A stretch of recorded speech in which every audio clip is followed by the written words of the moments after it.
right, it's Jerry Mace, the Kickin lawyer. Welcome to another Law Talk. This is a special one for me. I have like all my idols in the room with me. As always, I want you to like, follow, and subscribe to the content. We are available on all social media platforms, podcast platforms, iTunes, Spotify, YouTube, Facebook, Instagram, you name it, it's on there. Of course, we're on TikTok. Lots of good legal direction, and Josh doing the dances on TikTok. That's exciting. It is true. And then NA the band, local guys that have an album out right now, Inside My Head. It's available for free. You can download it on Spotify, Apple, iTunes, wherever you listen to music. And Michelle Allen is our longtime sponsor of the show. Just check her out. She is the local Cry-Like realtor, really good lady. If you're buying, selling, renting, leasing real estate, she'd be glad to help you. High Octane Martial Arts has been in Covington since 1993, and we just opened our second location in Millington, Tennessee. If you visit masonsmartialarts.com, we'll be glad to get you kicking and punching like the guys on the show today. And Jam Books and Records is opening very soon on the Covington Square. You can visit us on Instagram or Facebook. We're excited about that new company that's going to come up hopefully in October. And then last but not least, Masonite Digital Marketing. If you're trying to do a website, commercials, anything like that, Josh will help you. Just visit at masonitemarketing.com. And so today I'm super excited because I said some of the nicest people that I know sitting here at this table with me. Also some of the most dangerous people in the world. It's interesting that goes hand in hand. So I guess I'll start with my left over here is COO of GTMA, new Master Apprentice, 5th degree black belt, Mr. Jeffrey Nodelman, who's also been on our show with our Comic-Con because he's a very talented animator and artist and just a great guy. Always comes and helps us here in Covington. And then across from me, I have new Grandmaster, 9th degree black belt. Again, one of my idols in life is Grandmaster Kathy Lee. And then the man himself, the baddest of the bad and the goodest of the good is what I said, which I don't know if he likes it or not.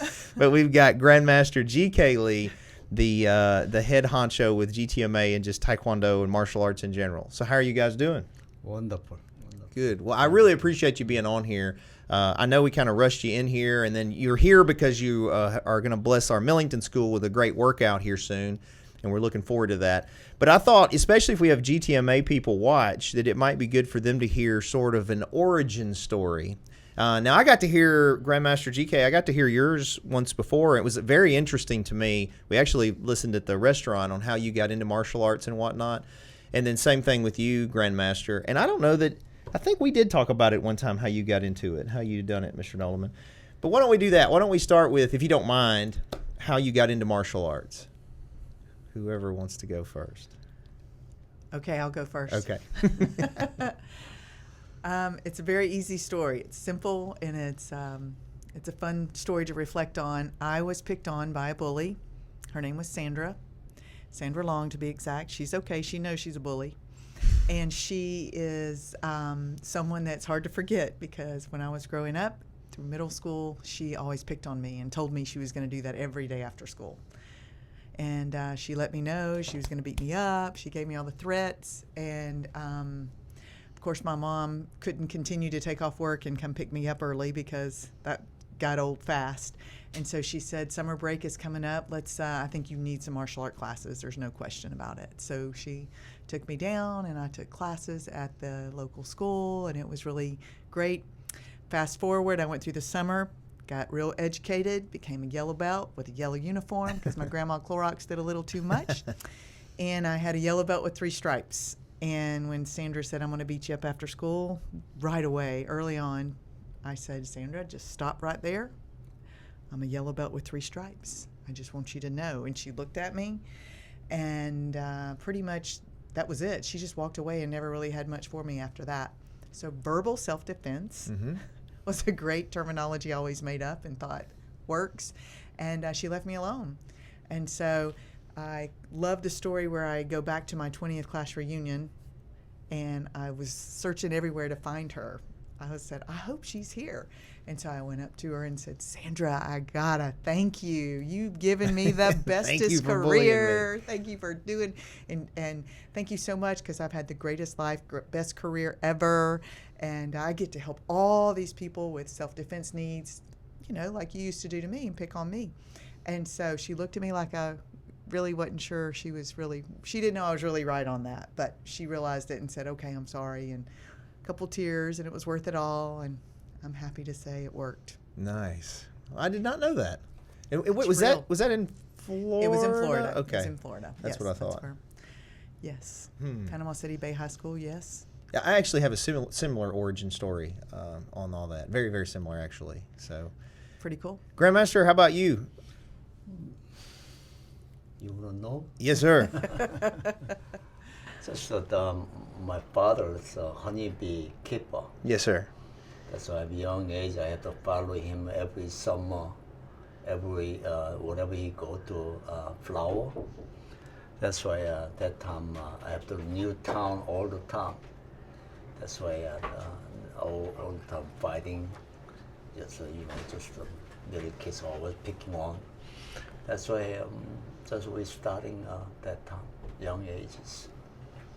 Because they were all fighting around? Means just like I'm the new kids in block. New kids on the That's why block. always. And this was in Korea? Yeah.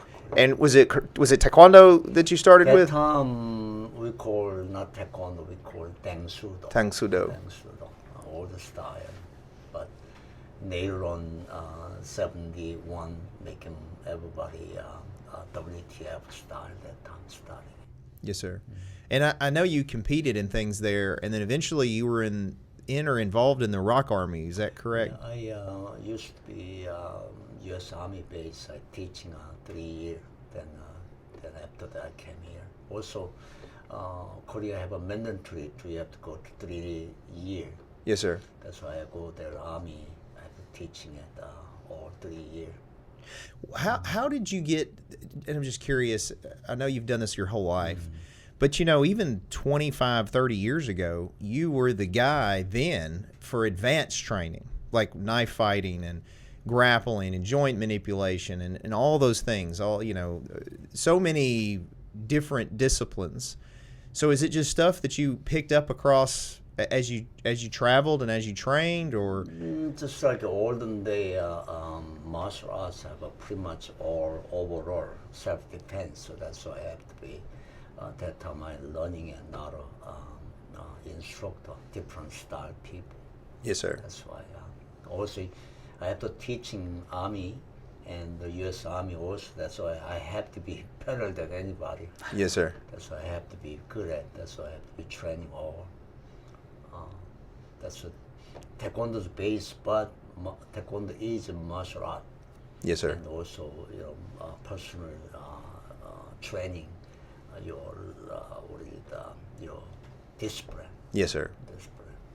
Well, I've talked about it a little bit on my show before, and a lot of the people watching won't know any of the whole martial arts organization things, but you're the reason that I'm here. I've said that, and I say it publicly, is because I've known all of you. You're all great people, but you walk the walk. Like, to me, when I think of a martial arts master, it doesn't get any clearer a definition than when we look at you. So anyway, I'm very thankful that you allow me to be part of your group. Thank you so much. And last but not least, Mr. Nodelman, origin story in martial arts. Did you get beat up on the playground? I did not get beat up on the playground. I do not have nearly as exciting a story as that. I'm actually dyslexic. And to get me to read, my mom used to buy me comic books. And she found out very quickly that if she brought me into the comic book store, she ended up spending more money on comic books.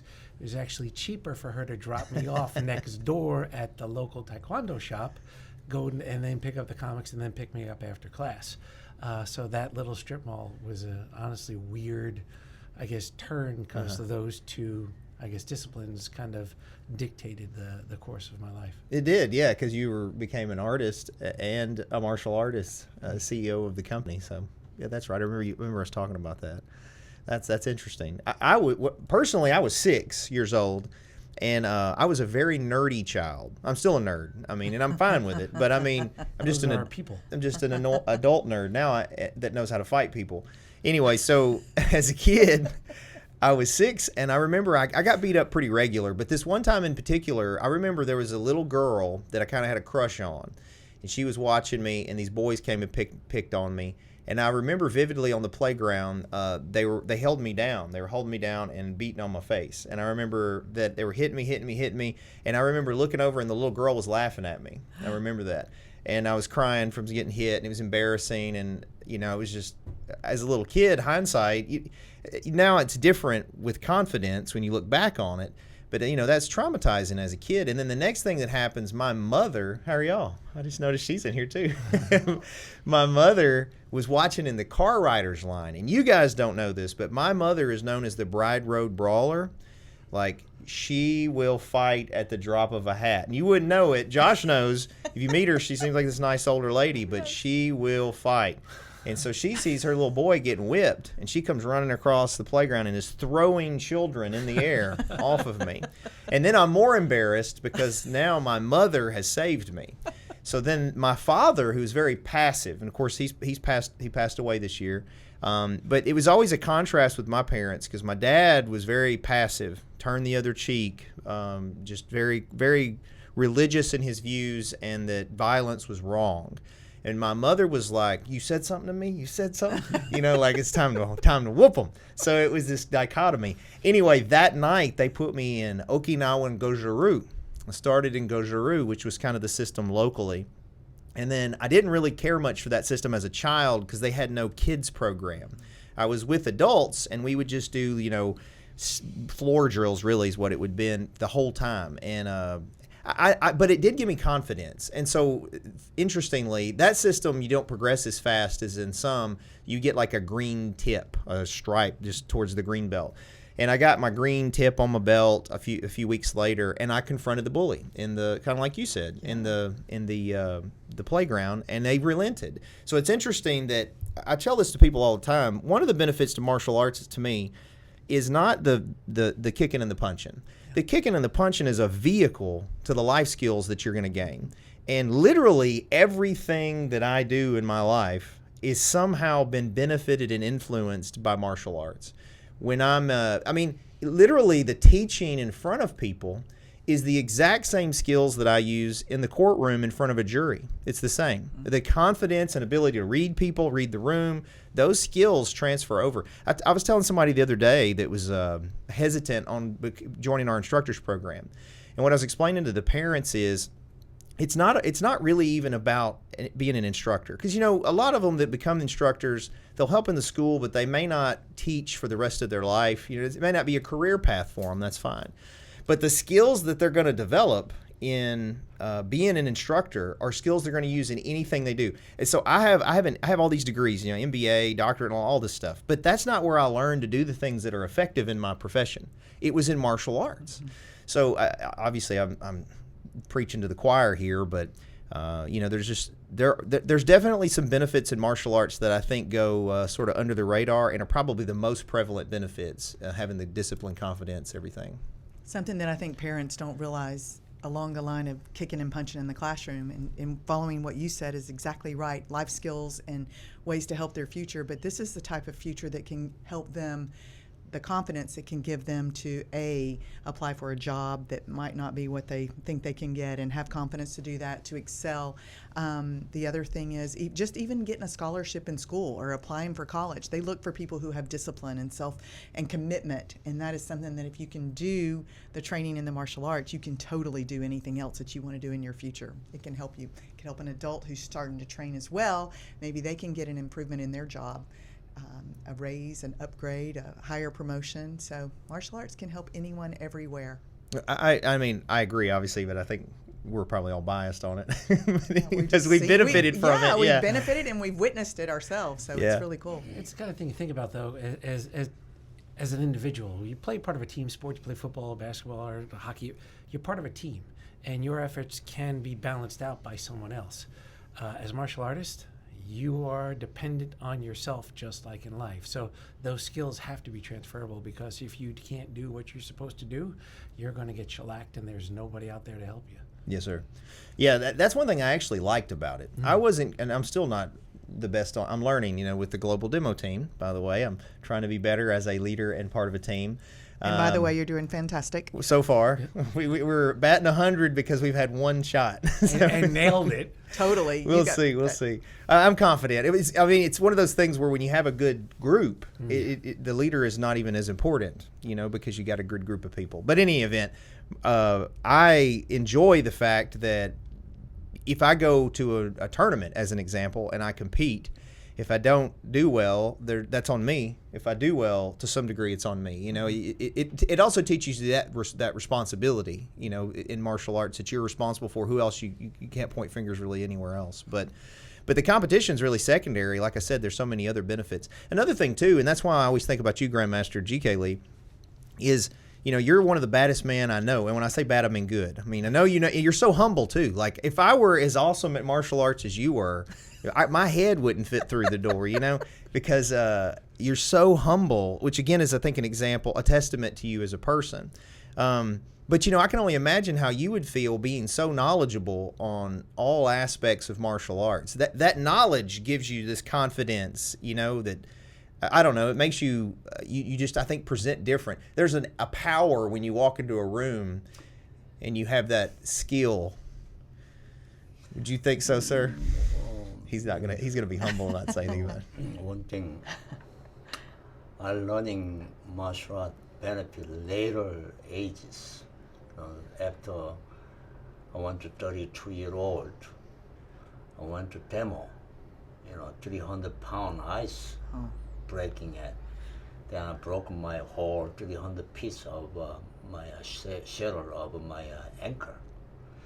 Then after that, I just shaking my, head myself. 1 year, I couldn't walk. 1 year. Then always my seniors say, my teachers say, martial is when, you're, physically and mentally top shape. Then I got injury. I got my egos to breaking at that ice is not supposed to breaking that way. Just like you're melting ice, you cannot Let me break just it. help them know about that, sir. 300-pound block of ice. I witnessed it, so I can say I saw it firsthand. We went to the ice house, and I was like, "What are you doing?" What technique And were you sure enough, using? jump, reverse, side kick, Okay. or reverse side kick. I don't remember if it was jump or reverse. Regardless, Many times I break he it. broke several. And we were so excited because he was going to have this demo at this big tournament. And I was like, oh, yeah, he's going to nail it. It's going to be great. Well, the excited people pushing the cart out with the ice, the group of instructors, they were so excited that they went really slow. So the ice started to melt. It wasn't fresh out of the freezer and right on the chopping block, so to speak. So it had too much time to melt. Of course, what happens when it starts to melt, it gets even harder. So he didn't have the fair shake that he had when he did all of his practice. But I never thought about that because he is the real deal. He's not going to brag about it, but he does bring up the point of the discipline and the humility at the same time of when you do something and then you actually fail at it publicly. And he recovered extremely well. And then, just like it, always my master saying, you're top shape. Physically and mentally. Then that time, I just saw whole year thinking, maybe something wrong. Maybe this is not right. That's why I have to educate myself a little bit more deeper. That's why martial arts is not just people saying self-defense means you're physically and mentally self-defense. Means that later on, I'm 50 or 60 and 70, threatened by so many things, just like a disease, or cancer, all kind. That's why how you can defend yourself.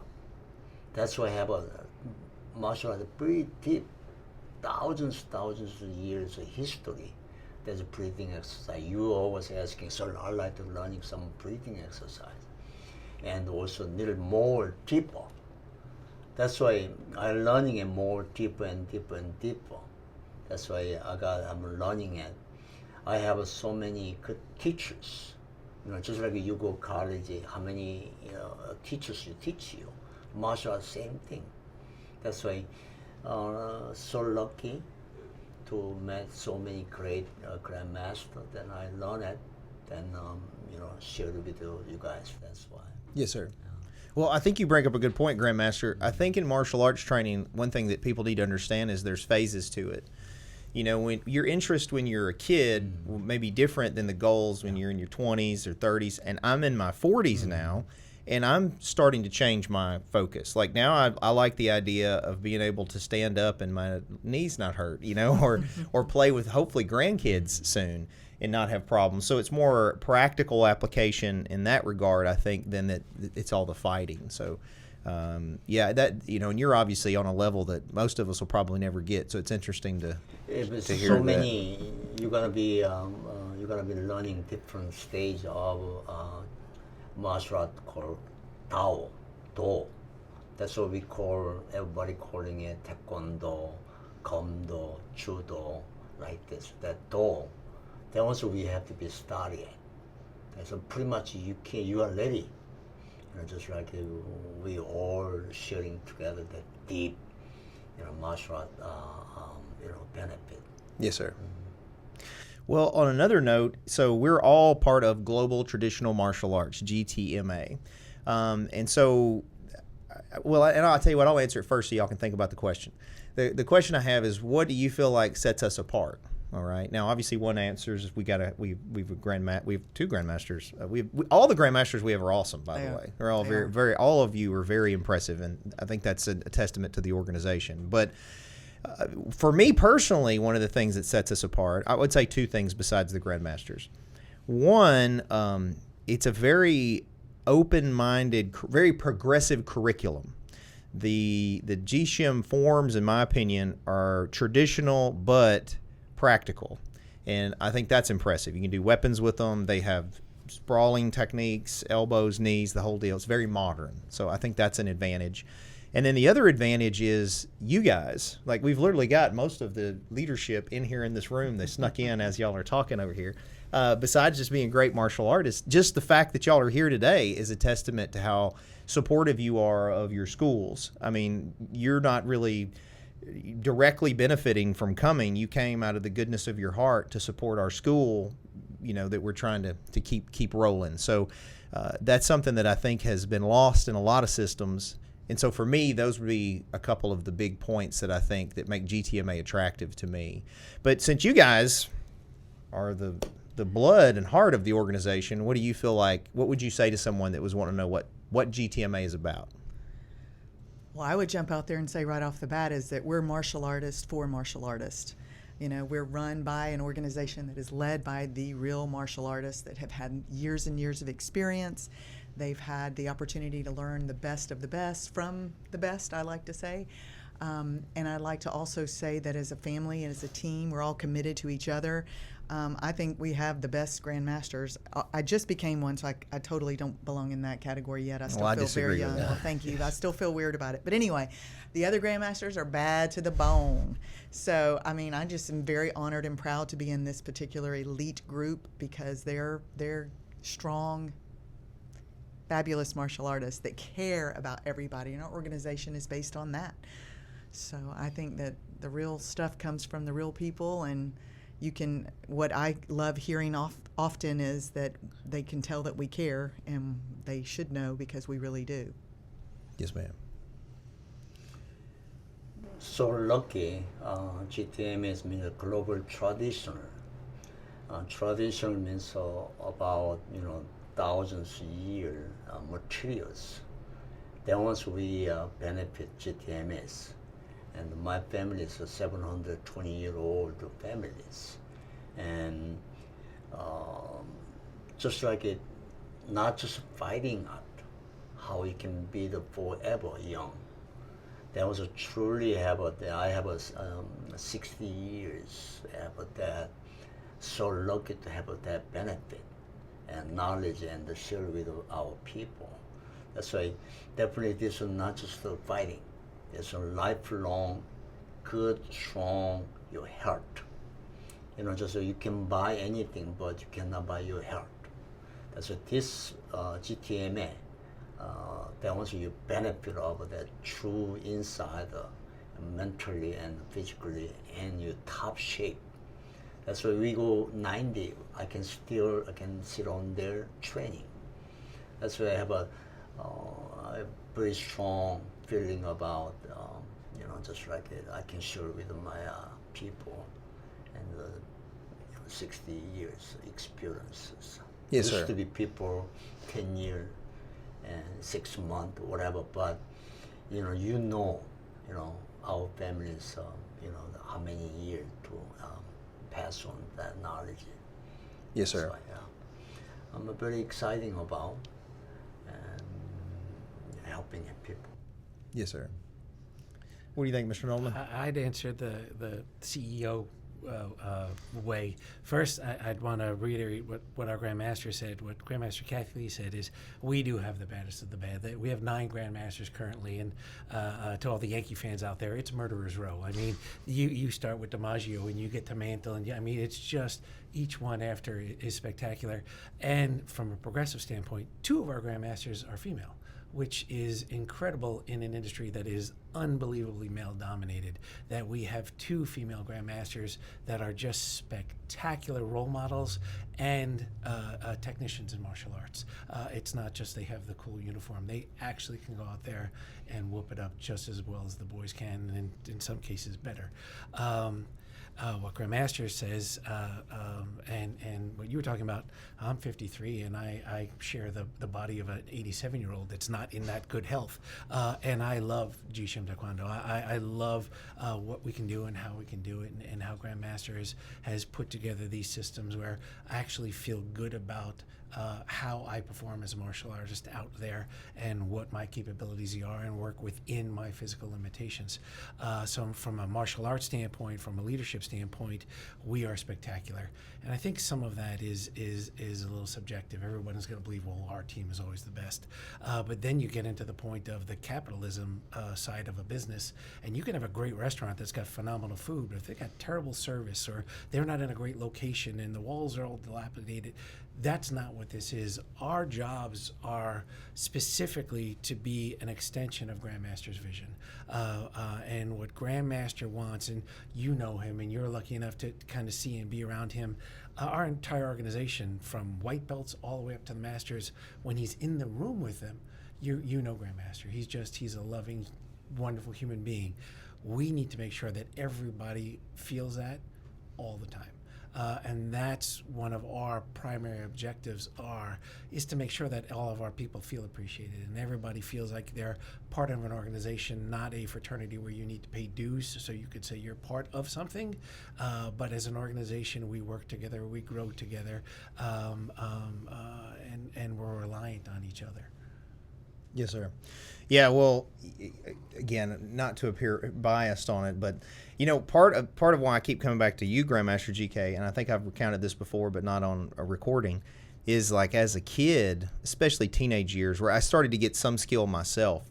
I was so impressed because when I was 16, 17, and I don't remember how old you are, sir, but you were probably already in your 30s, I think, and I did several seminars with you, so I would always go anytime you were there. I always looked up to you, but it was obviously because you had such great physical skill and knowledge, but it was also because you were like the epitome to me of what it meant to be a master, especially, this is going to sound bad, but as a 16-year-old, 30-year-olds are old, and I was like, look at these older folks that are, and I remember vividly, I was at a knife seminar with you in Millington at the old school there, and I think I may have told you this before. It was when we had those red knives, the hard red knives.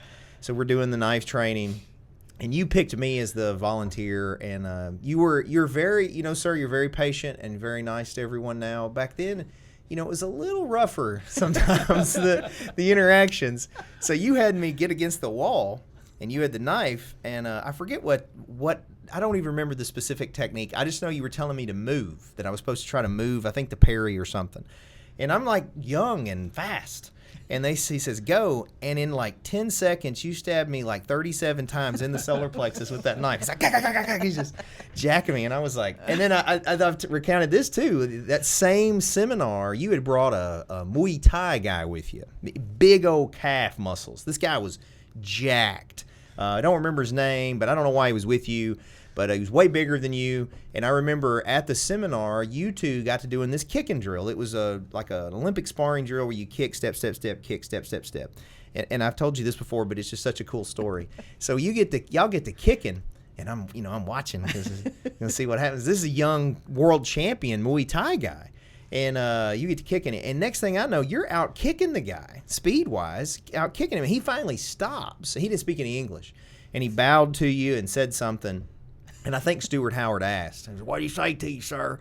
And he had said how impressed he was with your skill, that he was so impressed that you were that much better than him then. Anyway, it's just the reason I recount that is it's top-down leadership, which means you set the example. You don't even know this. You were at a tournament, I don't remember, it was one recently, and I had some students after the tournament. The parents and students came to me, and they said they saw you there and said that they saw this is what they remembered. It's just interesting what people remember. Yeah. They said that some kid was over on the side playing with a whip, a Chinese whip, like dagger thing, spinning it around, and said that you saw them and went over there to them and asked to practice it and had them showing you the move. Just that the fact that you're the Grandmaster and you were humbled enough to go over, because you're so interested in learning even now, but that struck them as, man, that is some kind of guy that's that interested in it to do it then. And then I've even watched you, especially, anytime I've seen you, you're always kicking and training, and it's just it's an example for me, even at 44, because constantly in life we all have excuses on why we don't train, when we don't do this. Oh, well, I got this, and like you eliminate those excuses, like you all do. You're all a good example. And talking about our Grandmasters real quick, all of our Grandmasters are different. They're all very talented, but very different, and I think that's valuable because there's always someone that each of us can sort of identify with and look up to, and I think that's important too. And I love the way I've been following up every alt date. I follow up with my folks, and my mentor follows up with me, and I think that's all the way it should be. But it starts with you guys because you're so giving. So that young man doing it, that style, whipping the rope, that was China, olden day, modern China. China have so many other weapons, but only one thing governments suspend, not using it, that or rope, that dot rope, because he's doing it, and I watching him. He's doing a little bit long thing. That's why I go there. Hey, boy, this. That's why it's just an interesting young man wanting to learn. That's why just like sometimes all the Grandmaster always watching it. Just I can't ignore that, but I'm a Grandmaster. Means someone doing long thing. Well, if we do this workout in a minute, there's going to be a lot of wrong things going on. I do want to say, we just got back from Argentina, and things don't change because we were there last week, and we lost Grandmaster for a little while, and we turned around, and he was in the corner working with a bunch of teenagers that went the wrong way in their form or something, and it's consistent. He has not changed at all, and that's not a Grandmaster up on a pedestal and you can't approach him. It's no, he's going to be in the stands working with you if you did your thing wrong. Yeah, well, I mean, I feel like you're all very approachable. You're very, I feel like it's a mutual respect. I feel valued being here, and I definitely value being here. So I think it kind of goes both ways. So if I can jump out about sure. There was a gentleman in Argentina that came up, and he introduced himself to me through his instructor. He said he's 73, and he was there, and he had witnessed Grandmaster being in the previous years. I mean, like 10, 15 years ago, he was there, and in Argentina, but his instructor wouldn't allow him to come up to Grandmaster and say hi and take a picture or anything, because he was just merely a second-degree black belt. And so when we found out the conversation with me, quickly, when I found out about it, I immediately brought him over and introduced Grandmaster to him, and so we took 5 or 6 pictures to make up for lost time, and wanted to make sure that he knew that he could be approached, and we would love for him to approach us. And so I think that's the part that when we say real deal, not only is he bad to the bone with the martial arts side, but he's really his heart is so big that he doesn't want to walk by anybody and not be able to at least offer or give or speak to someone. And the Argentina trip was pretty evident of that. They were just all so excited that they could approach him and talk with him and certainly take pictures, making good memories. Yes, ma'am. Well, and you don't ever brag either, Grandmaster Kathy Lee, but I was telling the girls before you got here, because Shelly over there was saying how sweet you are. She talked on the phone with you before, and that she'd never met you. And I said, well, she's like a 178-time world champion and used to whip the guys and stuff. And she was like, really? I was like, I'd never know. I was like, well, that's the key. Is they're very polite, but deadly. So she's sweet too. I like. Well, I appreciate you guys rushing here to be on this. We're getting near time here to head to the workout now.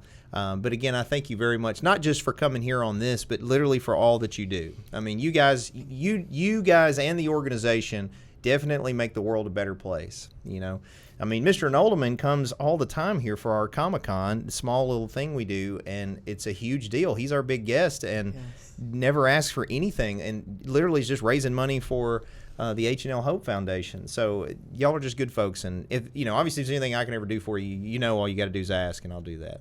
I'll be on the cruise with you. Yeah, that's going to be awesome. Yeah. Hopefully we'll see some of you guys on the cruise too. Don't forget to like and follow our content. We're on all social media platforms, on Spotify, YouTube, Apple iTunes, Google Podcasts, etc. We're also on TikTok. Again, I like to tell people they can look at Josh do the dances on TikTok. It's a lot of fun. Yeah. And then NA, the band, Inside My Head is their album. It's available for free right now wherever you listen to music. Spotify, Apple, iTunes, etc. Just go download that. It really helps those guys out. Michelle Allen is the local Cry-Like realtor. If you're going to buy, sell, rent, lease real estate, she'll be glad to help you out. Just visit her. And then, of course, what we talked about today, Mason's High Octane Martial Arts has been in Covington for 30 years, just opened in Millington. You can visit masonsmartialarts.com. We have a 30-year sign-up special going on, and you can get the benefits just like everybody here talked about. And Jam Books and Records will be opening soon on the Covington Square. We'll have new and used books and records, so you can check us out. Right now we're on social media. Hopefully be open there in October. And then Masonite Digital Marketing, if you're trying to do social media marketing, website design, commercials, he's got a drone. Just visit masonitemarketing.com. And again, I thank my guests, and I thank you guys for watching. We'll see you next time on Law Talk. Keep kicking.